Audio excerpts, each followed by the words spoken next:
من ولد لہ ولد فلیحسن الاسمہ وادبہ،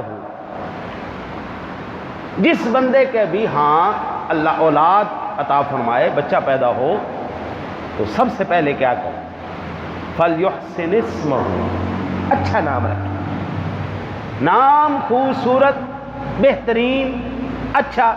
آج کل ہمیں ایک نئی بیماری چمڑ گئی ہے، یونیک نیم ہونا چاہیے، یونیک نام ہونا چاہیے، منفرد نام ہونا چاہیے۔ انبیاء کرام علیہ السلام کے اسماء گرامیہ یونیک نہیں ہے؟ تیرے نبی کے نام یونیک نہیں ہے؟ کیا کریم آقا جی علیہ السلام کے گرد جو نام طواف کرتے رہے ہیں وہ یونیک نہیں ہے؟ صحابہ کے اسماء یونیک نہیں ہے؟ نہ ایسا رکھنا ہے جڑا اگلے دی بھی سمجھ نہ آئے۔ صحابہ کرام علیہ رضوان کے نام، میرے کریم آقا جی کی اولاد پاک کے نام، آپ سرکار دو جہاں صلی اللہ علیہ وسلم کے اسماء گرامیہ، انبیاء میں مجھے اللہ نے 2 بیٹے دیے تھے، ایک یہ بڑا بیٹا بیٹھا ہوا ہے، اس کا نام میں نے آپ سرکار کی نسبت سے رکھا ہے محمد، اور پکارنے کے لیے اس کا نام رکھا ہے دانیال، اور لقب اس کا رکھا ہے دانی، سمجھدار۔ دانیال علیہ سرکار کے نام کی نسبت، دانیال بھی اللہ کے ایک نبی تھے۔ ایک میرا چھوٹا بیٹا ہے، اس کا نام سرکار کی نسبت سے رکھا ہے محمد، پکارنے کے لیے ابراہیم، اور تخلص اس کا رکھا ہے جامی۔ اللہ نے 2 بیٹے دیے ہیں، دونوں نام میں نے انبیاء کے نام پہ رکھے ہیں، اور مجھے اللہ 10 بیٹے بھی دے گا، ساروں کے نام نبیوں کے نام پہ لے کے آؤں گا، اور کچھ نہ ہو نبیوں کے نام کی نسبت سے برکت تو حاصل ہوتی رہے گی نا۔ جب بھی پکاریں گے یاد تو آئے گا نا یہ اللہ کے نبی تھے، ان کو تو حیا ہوگی نا کہ میرا نام اللہ کے نبی کے نام پر ہے، میں نے کوئی برا کام نہیں کرنا۔ نام کی بھی حیا ہے نا، بندہ کہتا ہے اپنے نام دی حیا کر لے، یار تیرا نام کی اپنی شکل دی حیا کر لے۔ داڑھی رکھی ہو نا تو بندہ ویسے ہی کئی برائیوں سے بچ جاتا ہے، داڑھی رکھی ہو نا بندہ ویسے ہی کئی برائیوں سے بچ جاتا ہے، کئی بلاؤں سے بچ جاتا ہے۔ بھائی یار تیرے منہ تے داڑھی ہے، کوئی حیا کر یار، ایک ہی کر رہے، جوا کھیل رہے ہیں، شراب پی رہے ہیں، 2 نمبری کر رہے ہیں، ایک ہی کر رہے ہیں، منہ تے داڑھی کو حیا کر، بندہ کئی برائیوں سے بچ جاتا ہے۔ اور پھر جو مجرم قسم کی مجرمانہ طبیعت اور سوچ کے لوگ ہیں وہ کہتے ہیں یار داڑھی رکھ کے بھی جھوٹ بولنا ہے، تو پھر داڑھی رکھنے کا کی فائدہ ہے؟ مطلب ہے داڑھی کٹا کے تینوں جھوٹ بولنے کا لائسنس مل گیا ہے؟ داڑھی رکھ کے بھی بےایمانی کرنی ہے تو پھر داڑھی رکھنے کا کی فائدہ ہے؟ مطلب ہے داڑھی کٹا کے تینوں بےایمانی کا لائسنس مل گیا ہے؟ اس کا مطلب ہے جتنے بھی بے داڑھی ہیں سارے بے غیرت ہیں، سارے بے شرم ہیں، سارے بے حیا، چور، بےایمان ہیں، سب جھوٹے۔ اور خدا کا نام لو یار، کیا ہو گیا؟ تیرے نبی کی سنت ہے، رب کریم نے عورت کے منہ پہ داڑھی نہیں رکھی ہے، مرد کے منہ پہ رکھی ہے، کیونکہ میرا رب چاہتا ہے کہ تیرے منہ پہ داڑھی رہے، میرا رب چاہتا۔ 70 سال تو شیو کر لو، خدا کی قسم ہے 70 سال بعد بھی صرف 1 مہینہ چھوڑ دے تیرے منہ پہ داڑھی نہ آئے تو بات نہیں۔ 70 سال تو شیو کر، 70 سال بعد چھوڑ دے صرف 1 مہینہ، رب تیرے منہ پہ داڑھی لے گا۔ اللہ کو یہ اتنا پسند ہے، اللہ کو اتنا پسند ہے کہ ہر روز وہ تیری داڑھی بڑھاتا ہے، ہر روز۔ باقی جسم کے بال کیوں نہیں بڑھتے؟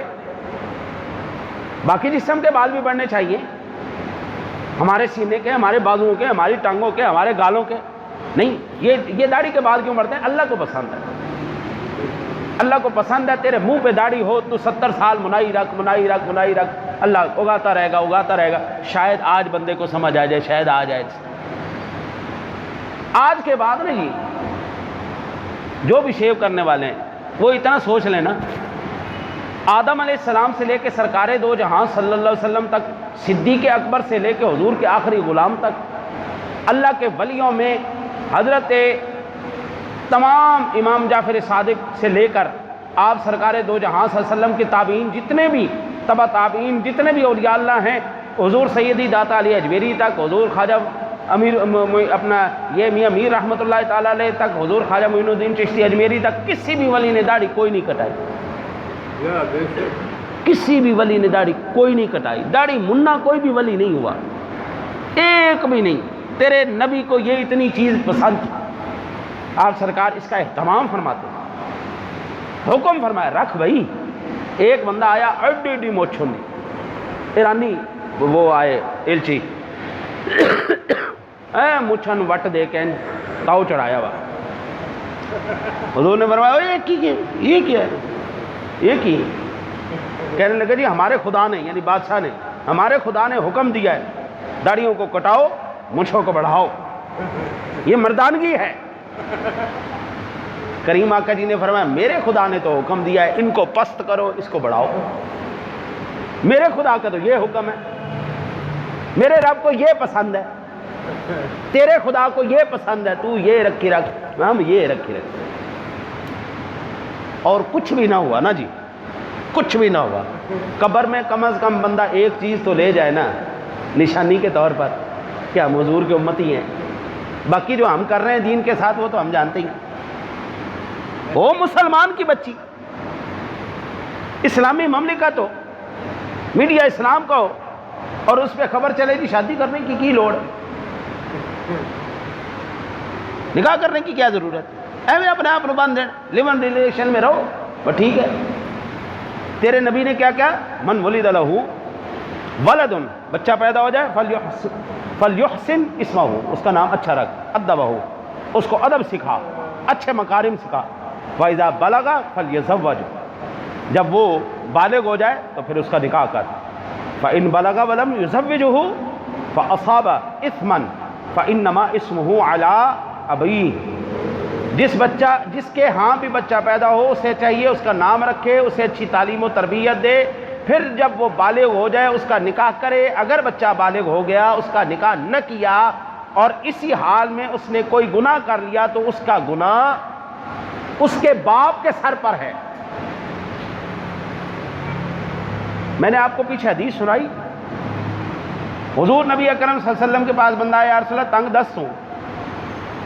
کریم آقا جی نے کیا کہا؟ نکاح کر لے. ایک تنگ دستی، دوسرا حضور کیا کہہ رہے ہیں؟ نکاح کر لے. اس کا مطلب ہے نکاح سے تنگ دستیاں نہیں آتی، تنگ دستی دور ہو جاتی ہیں. میرے آقا نبی اکرم صلی اللہ علیہ وسلم کا فرمان عالی شان، النکاح سنتی فمن رغب عن سنتی فقد رغب عنی. نکاح کرنا میری سنت ہے، جو بندہ میری سنت سے اعراض کرے گا وہ ہم میں سے نہیں ہے. میرے آقا نبی اکرم صلی اللہ علیہ وسلم نے فرمایا نکاح سنتی فمن احب فطرتی فائی یستحسن بسنتی. نکاح میری سنت ہے.